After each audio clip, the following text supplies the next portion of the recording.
So what's next now is to find the derivative of secant of x, which is the same as saying that we are going to find the derivative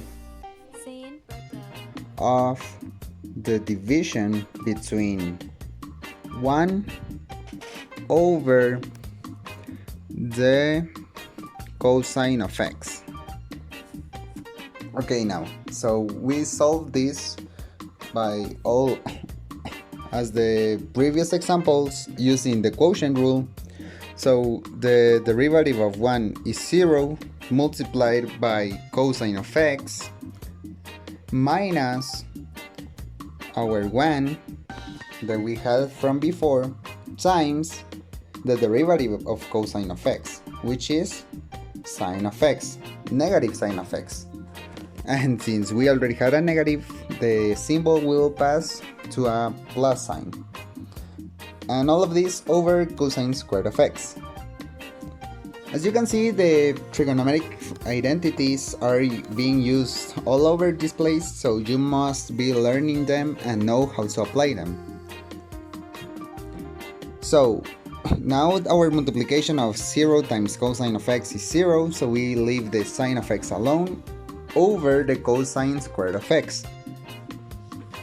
And all of this, we can separate this problem by sine of x divided by the cosine of x times 1 over cosine of x, for us to get cosine squared of x and sine of x in the top. So this is basically already our derivative, but using identities, we can see that sine of x over cosine of x equals tangent of x times secant of x, which is the derivative of secant of x. So we will continue now finding our next derivative, which is the derivative of cosecant of x. And this is the same as if you will say, let me just change some colors here.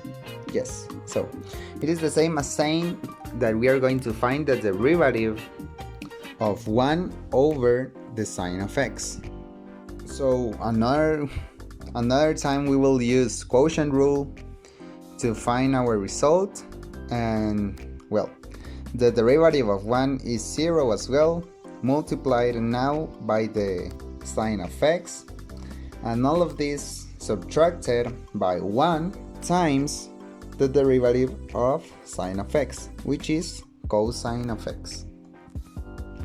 And all of this over sine squared of x.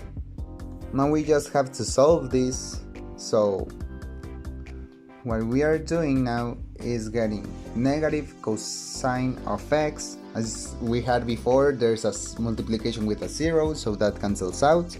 So it is negative cosine of x over sine squared of x.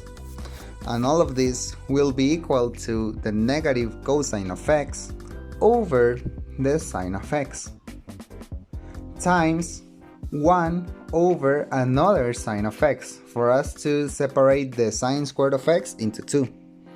And what does cosine of x over sine of x is? Well, it is the negative cotangent of x. We still have the negative, so we have to just leave it there, and 1 over the sine of x will be equal to cosecant of x. So you could do this process, or basically just remember how the derivative of each one is, and it is a little bit more complicated as you have to remember it, but you can definitely skip all of this process in order to learn more. Thank you for being here with us.